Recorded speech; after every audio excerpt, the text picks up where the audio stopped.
নমস্কার, আমি শ্রীপর্ণা আর আজকে এসেছি দীঘা ঘুরতে যাওয়ার একটি ব্লগ শেয়ার করতে। তবে আগে বলুন আপনারা সবাই কেমন আছেন?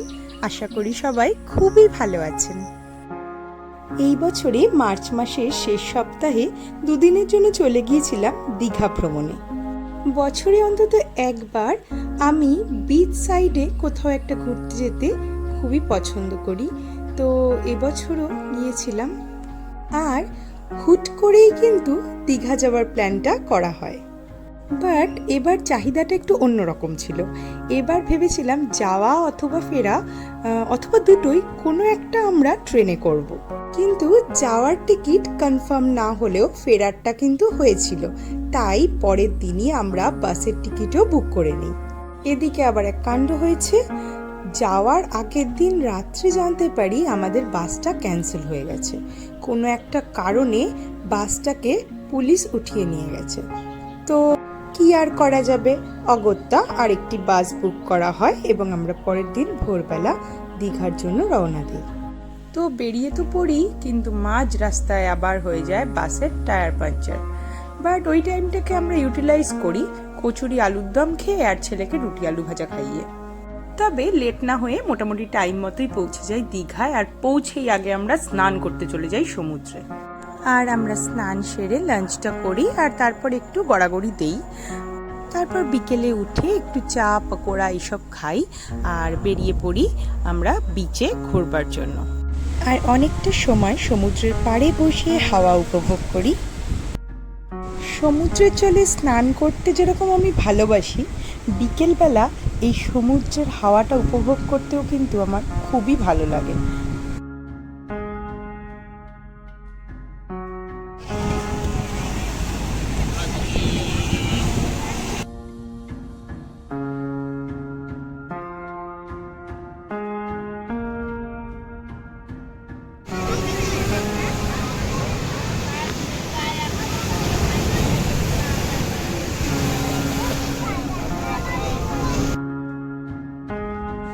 হাওয়ার সাথে লবণ মিশ্রিত জলের ঝাপটা খেয়ে এবার আমরা এখানে উঠে পড়ি আর এদিকে ওদিকে একটু ঘোরাঘুরি করা শুরু করি।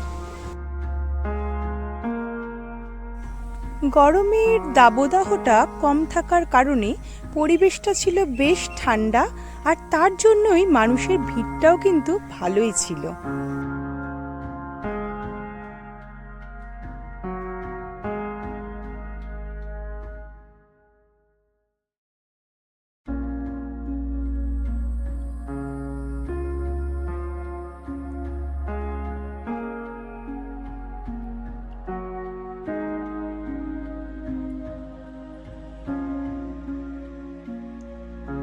আর এখানে আদিও একটা পার্কে ঢুকে ওর মন মতো খেলাধুলো শুরু করে, আর চারিদিকটা কি ভালো লাগছিল, এত আলো, লোকজন, সাথে সমুদ্রের ঠান্ডা হাওয়া, দারুণ।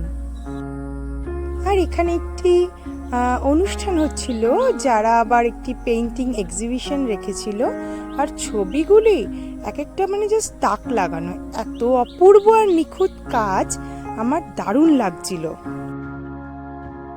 বেশ খানিকক্ষণ এখানে কাটানোর পর আমরা হোটেলের দিকে রওনা দিই, কারণ খিদেও পেয়ে গেছিল। তো হোটেলে গিয়ে ডিনার করি আর তারপর ঘুমিয়ে পড়ি।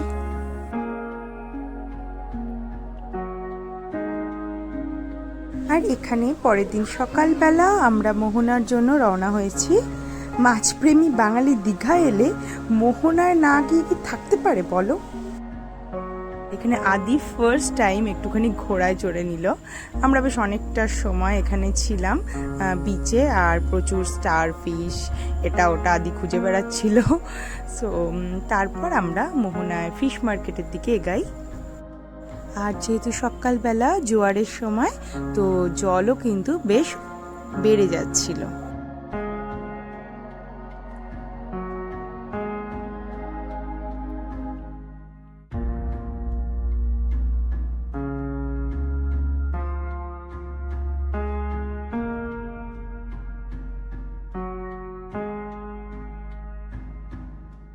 তো বাজারের দিকে যাওয়ার সময় আমরা এখান থেকে সবাই একটা একটা করে ডাব খাই।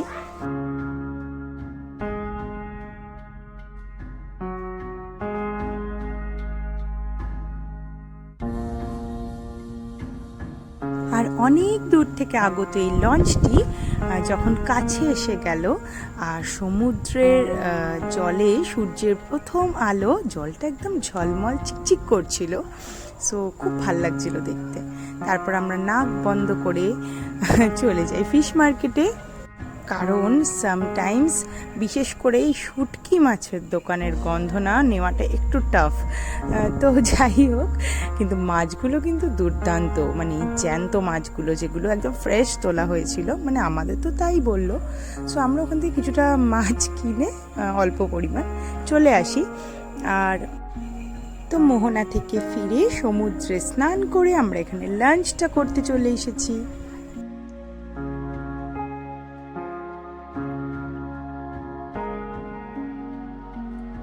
আর পুরীর জগন্নাথ মন্দিরের অনুকরণে তৈরি দীঘায় জগন্নাথ মন্দির, যেটার প্রথমবার দেখি রাত্রিবেলা আমরা যখন নিউ দীঘাতে যাচ্ছিলাম। আর সত্যি বলতে কি দেখতে অসাধারণ লাগছিল, কিন্তু ওই রাস্তা দিয়ে ঢোকা বা বেরানোটা একেবারেই নিষিদ্ধ। তো সব গাড়ি ওখান দিয়ে ঘুরে যাচ্ছিল, আমরাও এর পাশ দিয়ে যাচ্ছিলাম। তো কিছু ভিডিও এবং তার ক্লিপস তোমাদের জন্য আমি নিয়ে এসেছি। তো জাস্ট খুবই ভালো লাগছিল, অসাধারণ লাগছিল।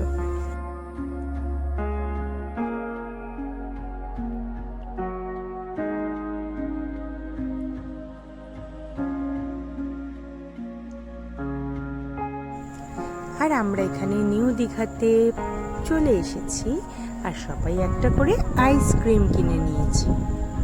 আর বেশ একটা মজা হয়েছিল।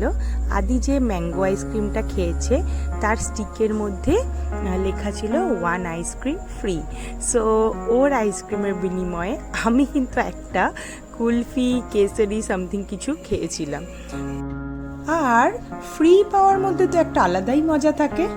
তো যাই হোক, এখানে আদি তো এখানে আসলেই এই গাড়িগুলো চড়ে, তো ও চড়ছিল আর আমরা একটু কেনাকাটা করছিলাম। এরপর আমরা ফিরে যাই ওল্ড দীঘায়।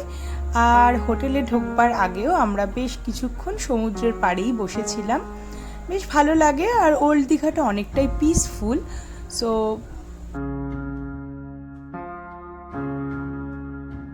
এরপর ডিনার করে আমরা যে যার রুমে চলে যাই। আর এটা পরের দিন সকালবেলা আমরা সকাল সকাল একটু উঠেছিলাম আর সমুদ্রের পাড়ে চলে গিয়েছিলাম, কারণ এই দিনই আমাদের ফেরার ট্রেন ছিল।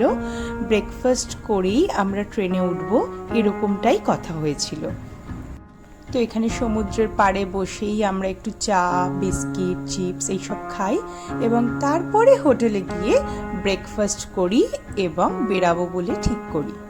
তো এখানে আমরা ব্রেকফাস্ট সেরে কাঁধে ঝোলা উঠিয়ে নিয়েছি, আর এখন পালা বাড়ি ফেরার।